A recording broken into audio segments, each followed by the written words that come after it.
Hallo meine Freunde, hola Madridistas, was für ein unglaublich tolles Spiel haben uns gestern bitte Inter Mailand und der FC Barcelona geliefert. Und ich bin ganz ehrlich zu euch, als der Schiedsrichter in der 95. Minute in die Verlängerung gepfiffen hat, oder besser gesagt das Spiel beendet hat, war mir eigentlich schon klar, was ich heute in dem Video sagen werde. Beide Mannschaften hätten das Finale verdient. Beide Mannschaften auf ihre eigene individuelle Art haben ein tolles Fußballspiel geliefert und es war mehr oder weniger ein vorweggenommenes Finale. Aber, und jetzt kommt ein großes Aber, wenn es eine Sache gibt, die ich auf den Tod nicht ausstehen kann, dann sind es Heuchler. Und wenn es gut läuft und du alles gewinnst, dann ist immer ein Hihi, Haha, ein Lächeln, dann ist jeder Mensch sympathisch und keiner meckert über die Schiris. Aber dein wahres Gesicht, das zeigst du nicht in den guten Zeiten. Dein wahres Gesicht zeigst du in der Niederlage. Und das hat gestern der FC Barcelona getan. Darüber möchte ich auch mit euch reden. Aber macht euch keine Sorgen, das hier ist und bleibt ein Real Madrid-Kanal. Und wir unterhalten uns natürlich darüber, was ausgerechnet an dem Tag passiert ist, an dem ich einen Tag mal kein Video mache. Genau, Fabrizio Romano gibt sein offizielles Here we go von Trent Alexander-Arnold zu Real Madrid. Darüber reden wir natürlich auch in dem Video und wir bleiben bei dem gleichen Thema oder mehr oder weniger bei Transfers, denn es gibt neueste Informationen von Marca zu der Beziehung zwischen Real Madrid und Carlo Ancelotti. Denn laut Marca kann am Wochenende gegen Barcelona passieren, was will. Carlo Ancelotti wird nach dem Clasico seinen Abgang von Real Madrid bekannt geben. Also, wie ihr hört, es wird auf jeden Fall ein interessantes Video. Viel Spaß dabei.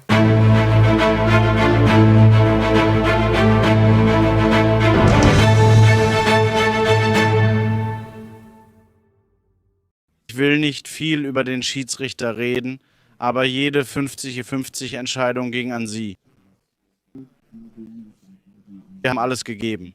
So ist es nun mal gelaufen. Das macht mich traurig.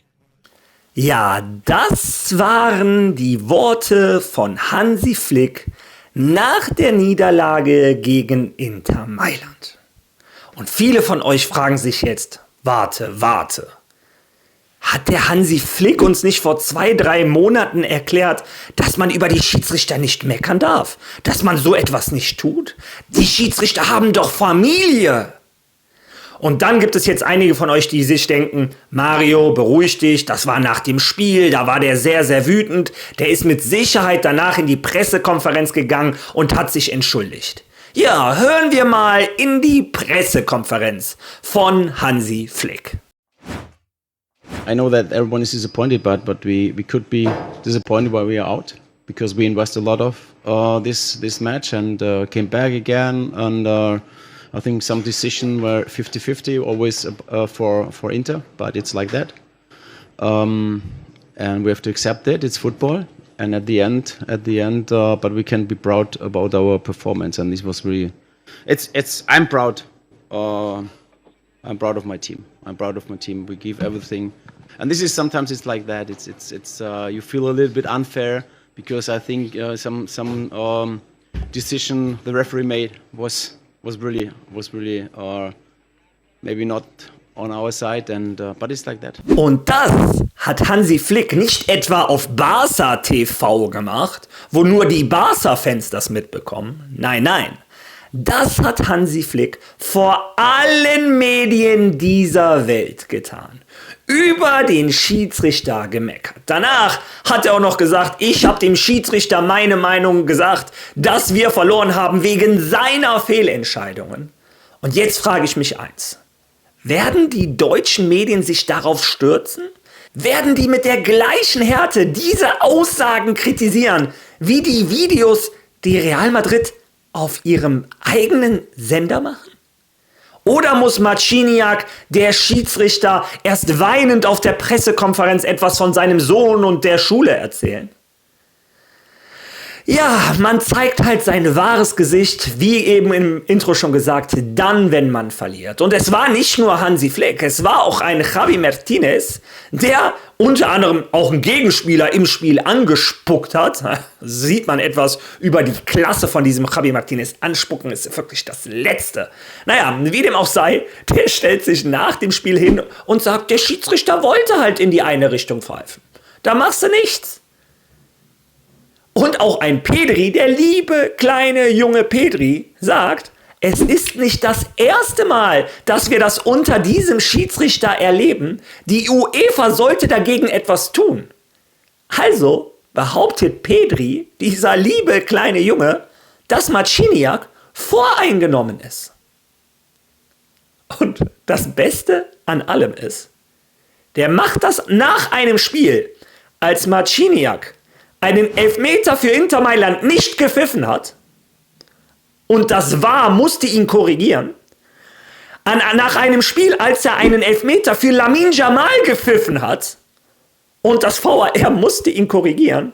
Und auch an einem Spiel, zum Beispiel, als der den Spucker von Javi Martinez nicht mit einer roten Karte bestraft hat, etc. pp. Man könnte noch so weitermachen. Also, Marciniak, der ja offensichtlich anscheinend laut Pedri voreingenommen ist gegen den FC Barcelona, pfeift einen klaren Elfmeter an Lautaro Martinez nicht, pfeift einen Elfmeter für den FC Barcelona. Also die beiden wichtigen Entscheidungen pfeift er für den FC Barcelona und das VAR muss ihn zweimal korrigieren. Aber laut Pedri, macht ja Sinn, ist der Typ voreingenommen gegen den FC Barcelona. Das kannst du dir nicht ausdenken.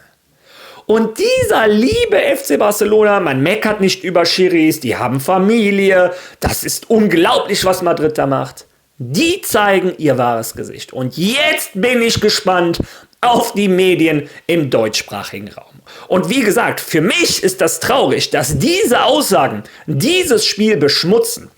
Denn ganz ehrlich, es war eins der besten Champions League Halbfinale seit langem. Es war ein super Spiel, 3:3 im Hinspiel, 3:3 im Rückspiel, Verlängerung. Das Spiel hat uns wirklich alles geliefert. Ein überragender Lamine Yamal, das muss man so sagen, das ist der beste Spieler vom FC Barcelona von der Qualität her. Aber auch ein überragender Jan Sommer. Und für mich ist der Mann dieses Halbfinales der rechte Verteidiger von Inter Mailand, Dumfries.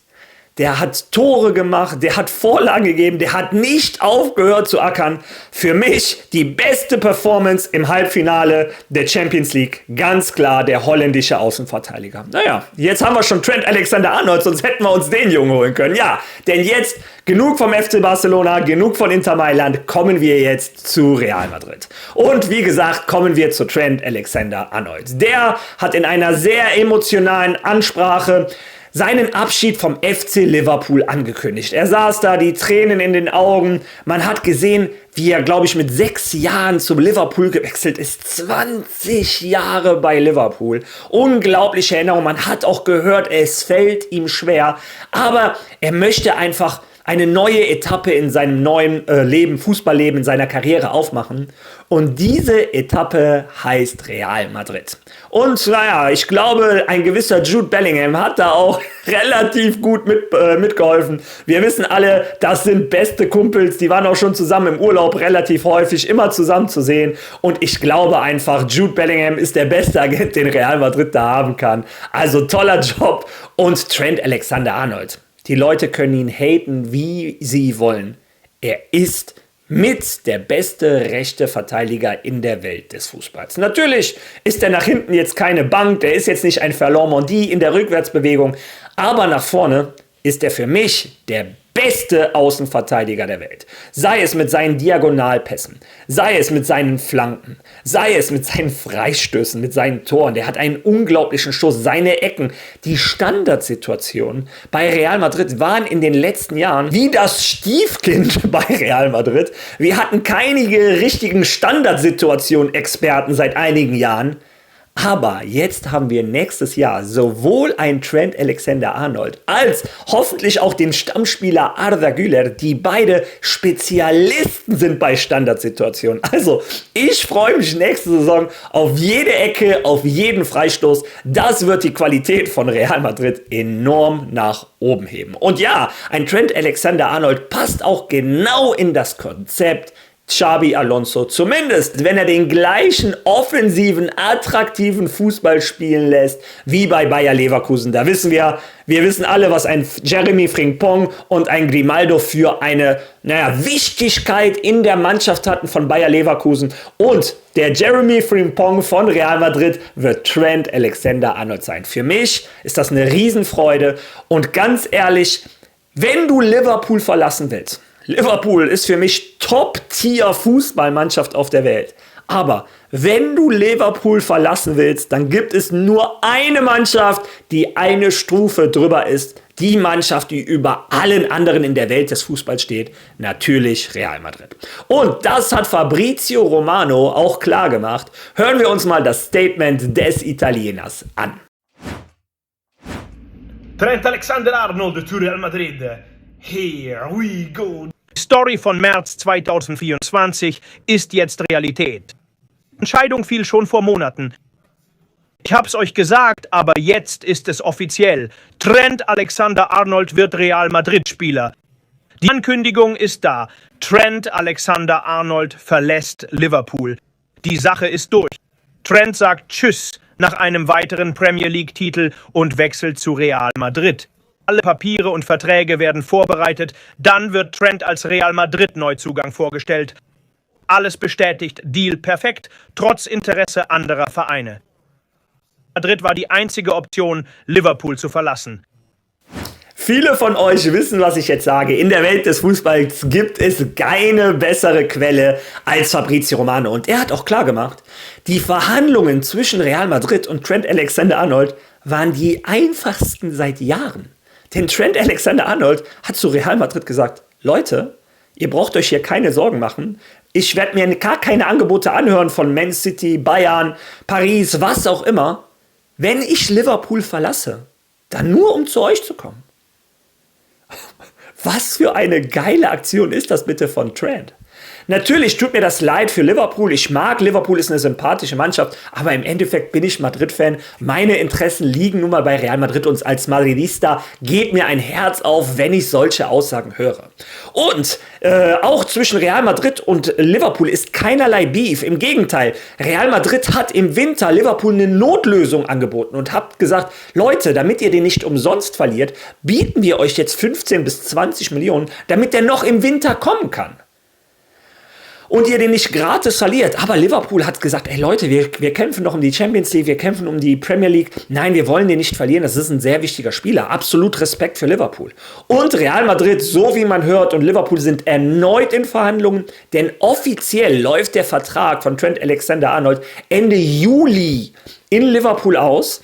Aber Real Madrid möchte, dass Trent Alexander-Arnold bereits im Juli bei der Club-WM für Real Madrid mitspielt. Deshalb möchten sie oder verhandeln sie mit Liverpool, damit der Vertrag von Trent Alexander-Arnold bereits Ende Juni beendet ist. Was soll dafür passieren? Real Madrid möchte Liverpool circa 1 Million Euro dafür bezahlen. Naja, das ist jetzt keine Summe, die bei Liverpool einen riesen Unterschied macht, aber im Endeffekt hat Liverpool ja eh nichts davon, es sind keine Spiele und ich glaube, die 1 Million werden sie mitnehmen und Real Madrid kann mit Trent Alexander-Arnold bei der Club-WM rechnen. Und wie gesagt, die Beziehungen zwischen Liverpool und Real Madrid sind immer noch absolut top, die Mannschaften respektieren sich. Ja, und wer wird Trent Alexander-Arnold bei dieser Club-WM trainieren? Auch da ist laut Cadena Ser, ich blende es euch ein, klar, dass Real Madrid Xabi Alonso schon bei der Club-WM auf der Ersatzbank haben möchte, auf der Trainerbank, damit er das Team in eine neue Ära führt. Ja, und damit Xabi Alonso kommen muss natürlich Carlo Ancelotti gehen. Und da hat Marca gestern einen sehr interessanten Artikel zu rausgebracht. Den lesen wir uns jetzt zusammen einmal durch.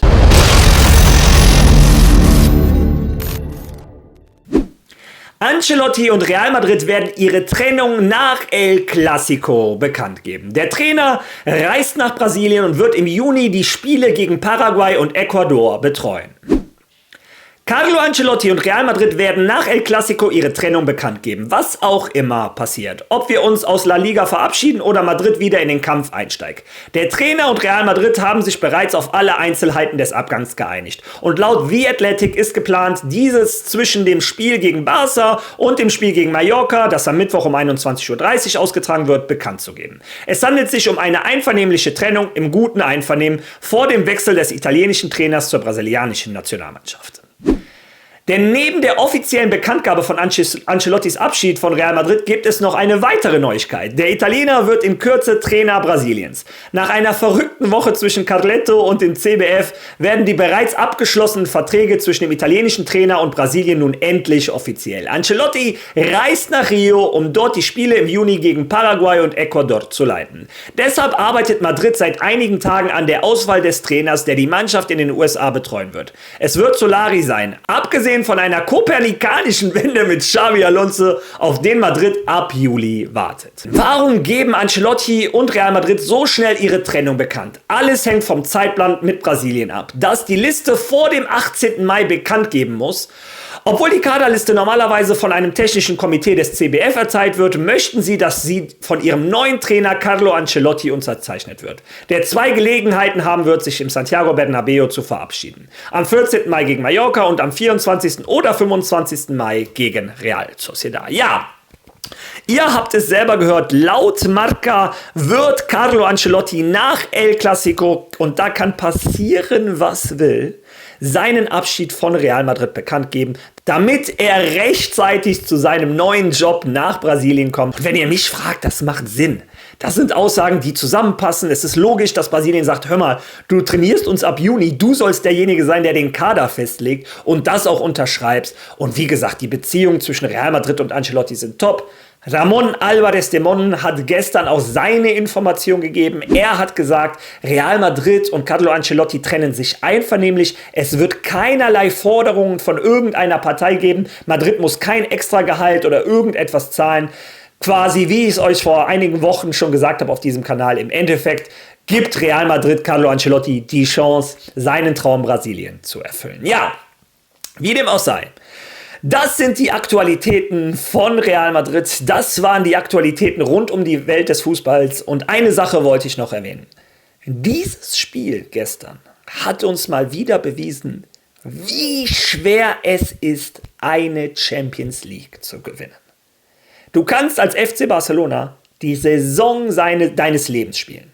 Und das ausgerechnet in einem Jahr, in dem Real Madrid, City und auch Bayern, die wohl 3 Hauptkonkurrenten, in der absoluten Misere stecken. Das heißt, man hat eigentlich freien Weg und das hat man, glaube ich, auch im Kalender vom FC Barcelona gesehen. Ich meine, wenn man die Spiele gesehen hat, die der FC Barcelona überhaupt gewinnen musste, um ins Halbfinale zu kommen. Ich glaube, das ist der leichteste Weg, an den ich mich erinnern kann, um ein Halbfinale der Champions League zu erreichen. Also nichts gegen Borussia Dortmund und Benfica, aber Young Boys, Bern etc., Roter Stern, das sind alles keine europäischen Top-One-Tier-Mannschaften. Und dann spielst du auch noch wirklich ein tolles Halbfinale, sowohl im Hinspiel und im Rückspiel. Und es reicht trotzdem nicht. Ich glaube, die Welt des Fußballs zollt Real Madrid nicht den nötigen Respekt. Wie unglaublich die Leistung ist, dass wir diesen Pott in den letzten 11 Jahren 6-mal gewonnen haben. Das ist unglaublich. Unter anderem 3 am Stück. Ich bezweifle, dass es das jemals wieder in der Welt des Fußballs geben wird. Wenn eine Mannschaft das schaffen kann, dann Real Madrid. Und übrigens, noch bevor ich das Video abschließe, ein kleiner Kommentar meinerseits, damit wir mal sehen, gegen was Real Madrid in Spanien alles ankämpfen muss. Ich habe euch schon oft genug vom CSD erzählt, dem spanischen Sportministerium, wenn man das so möchte. Also der größten Instanz, wenn es in Spanien um Sport geht. Das sind auch diejenigen, die zugelassen haben, dass Dani Olmo eingeschrieben werden. Also wir reden hier über Politik, über das Sportministerium. Und die haben gestern Folgendes auf Twitter gepostet. Ein grausamer Abschied in dieser Ausgabe der Champions League. Der FC Barcelona hat ein tolles Halbfinalspiel gegen Inter Mailand unterzeichnet. Leider bleibt er ohne Preis, obwohl er sich fast für das große Finale qualifiziert hätte. Kopf hoch, Culés. Und jetzt denkt man, ja, ganz sympathisch, das spanische Sportministerium kümmert sich um ihre Mannschaften. Ja, jetzt hat Twitter aber diese Funktion, dass du eingeben kannst, hat das spanische Sportministerium, die oberste Instanz. Wann haben sie das letzte Mal etwas über Real Madrid geschrieben? Die Mannschaft, die das Ding 6-mal gewonnen hat in 10 Jahren, in den letzten 11 Jahren. Ja, und wenn man dann sieht, dass dieses Sportministerium in ihrer gesamten Geschichte noch niemals Real Madrid in irgendeinem ihrer Tweets erwähnt haben, dann sieht man, gegen was Real Madrid ankämpft in Spanien. Und wenn man dann noch bedenkt, dass ausgerechnet diejenigen sind, die über Dani Olmo entschieden haben, dann hat das alles schon wieder einen seltsamen Geschmack. Naja. Aber am Ende ist ja Madrid die Mannschaft, die sich über nichts beschweren darf. Ja, wie dem auch sei. Abgesehen von dem ganzen Abfall, von dem ganzen Mist, herzlichen Glückwunsch, Inter Mailand. Ihr seid verdient im Finale der Champions League. Eine Mannschaft, die in 210 Minuten im Halbfinale der Champions League nur 6 Minuten zurücklag, die hat es natürlich auch verdient, im Finale zu sein. Die haben einen tollen Fußball geliefert und im Finale wird mein Herz schwarz und blau schlagen. Also, wir sehen uns morgen bei meinem nächsten Video wieder. Bitte lasst in euren Kommentaren, was ihr zu dieser K.O.-Phase, was ihr zu den Aussagen von Flick zu sagen habt. Lasst natürlich auch da, was ihr über Trent Alexander-Arnold zu sagen habt und über den Abschied von Carlo Ancelotti. Ich werde mir die Kommentare durchlesen und freue mich schon drauf. Und ich sage einfach mal, bis morgen. Forza Inter!